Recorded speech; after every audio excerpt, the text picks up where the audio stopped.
vlog. Hi, hi!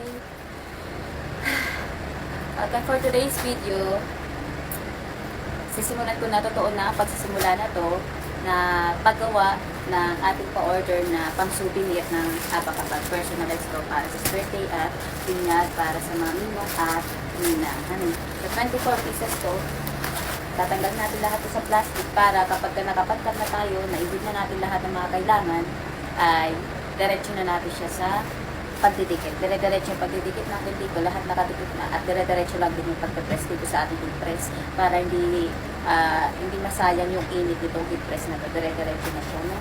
Okay, so tatanggalin ko na siya sa plastic.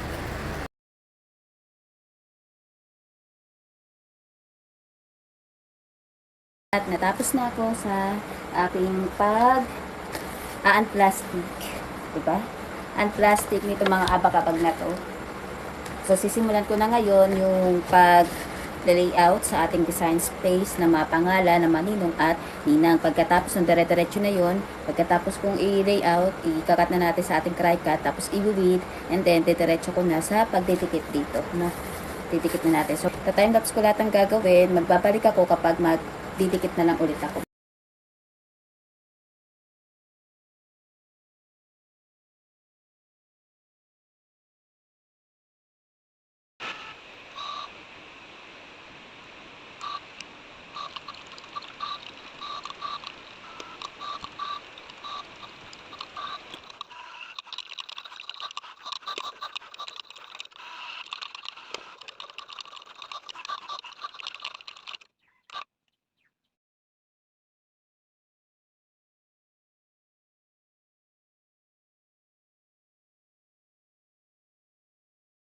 Natapos na ako sa pagkakat nitong mga pangalan ng mga ninang at ninong ng basta ninang at ninong.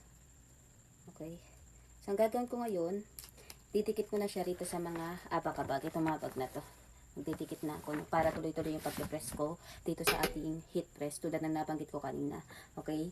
So, ngayon, para maikabit natin siya, gagawa muna ako ng sample ng pagkakabit tapos mamaya magta-time-lapse na ulit ako. No?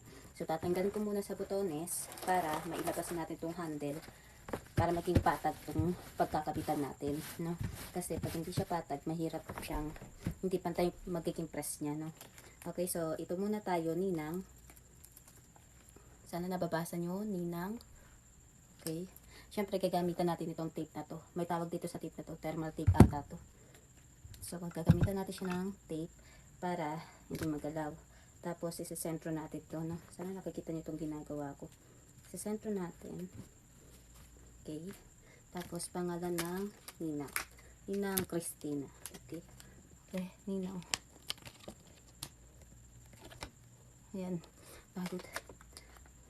Sakit sa balakang. Kaya, ngayon ko na-realize. Kaya pala nananakit balakang ko dahil sa mga pinagkagagawa ko. Okay. So, para sa paningin ko, kung mata ko ang pagbabasehan, pantay na siya. Kaya, lalagyan ko na siya ng tape para hindi magalaw. Ano? Simulan ko sa taas. Ay, ito.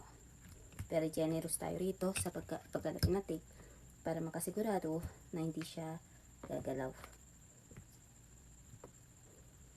Okay. Ito na.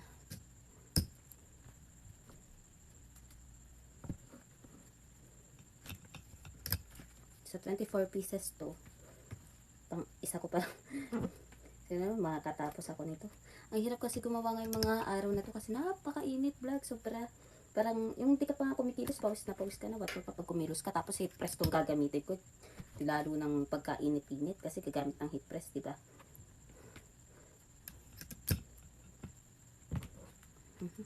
Pag ito pa naman ay naglikot eh. Tinadtad ko na ng tape mga kaibigan. Natadtad ko na siya ng tape. Okay, so ito na siya. Unang abaka. So lalagyan na siya natin sa set aside para paglulutuan. Set aside natin para malagyan natin yung iba pa. At yung ibang yun ay akin nang i-time lapse eh. So babalik ulit ako kapag magsasalang na ako rito sa ating heat press.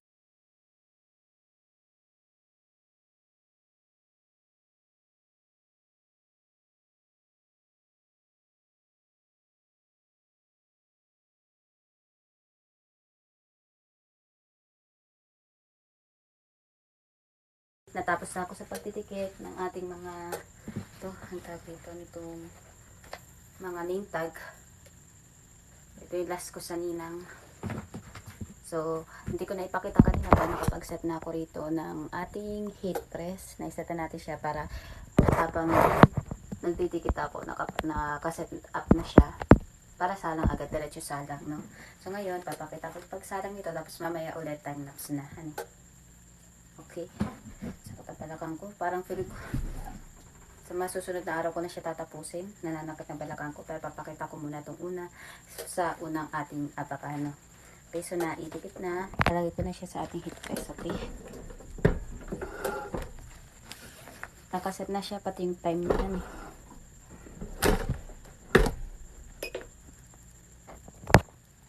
So, 25 seconds lang to. Hintayin na natin siyang tumunog. Ang sakit sa balakang. Grabe. Ito pakahigpit ang aking pangangailangan. Kapag tumunog na siya, ibig sabihin tapos na ang ating ano. Ito na, tumunog na. So, ito na siya. So, ito na siya. Hintayin natin lumamig. Pag lumamig na, saka natin tatanggalin itong plastic. Kasi pag hindi natin siya nintay lumamig, ang mangyari ay masasama, hindi titikit ng todo yung pangalan, ano, yung HDB, okay? So, ita-timelapse ko na yung mga kasunod na dito. Ang mahalaga na ipakita ko sa inyo yung proseso ng pag-heat press.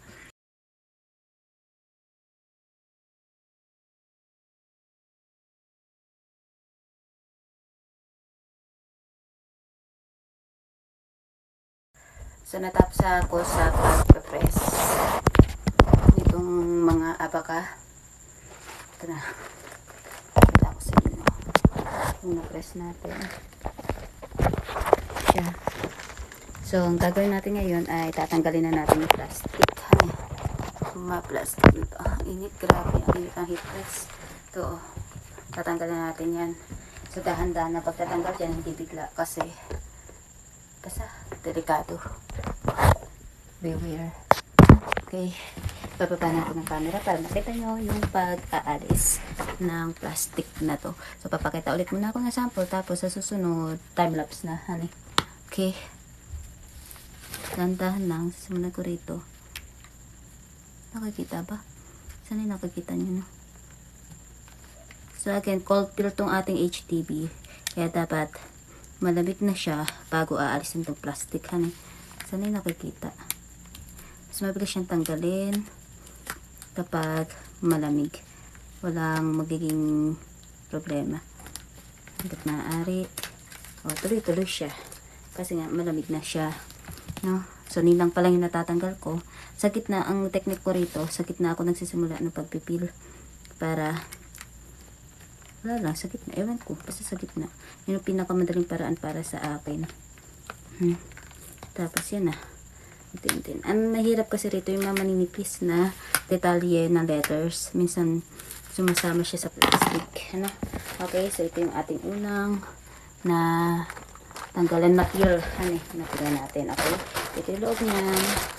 Loob. May pakarton itong ilalim. May karton yan. Tapos may pasiper siya. So, may pasiper.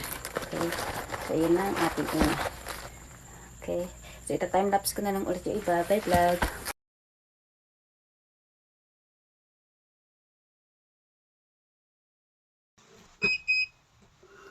Hi vlog! So, nandito na ako sa last part ng ating abaka making kung saan gagawin na natin yung last press, huling lapat sa ating mga tatak ng HTP dito sa ating sa ating abaka.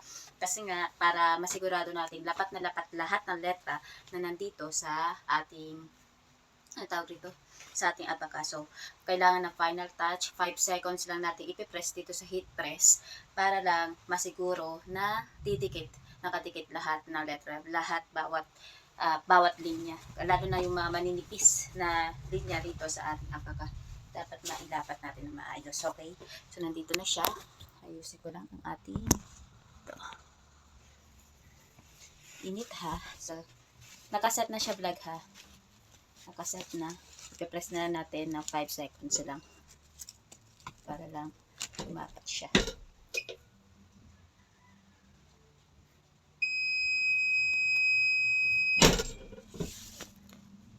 Okay, so ito na yung final touch natin. Lapat na lahat. Wala na nakaangat na mga kung ano-ano. Kahit yung pinakamanipis niya, lapat na siya. So, okay na to. Okay na to. So, yan na. Tutuloy-tuloy na natin yung mga natitira pa. At ita-timelapse ko na lang yun. Okay? So,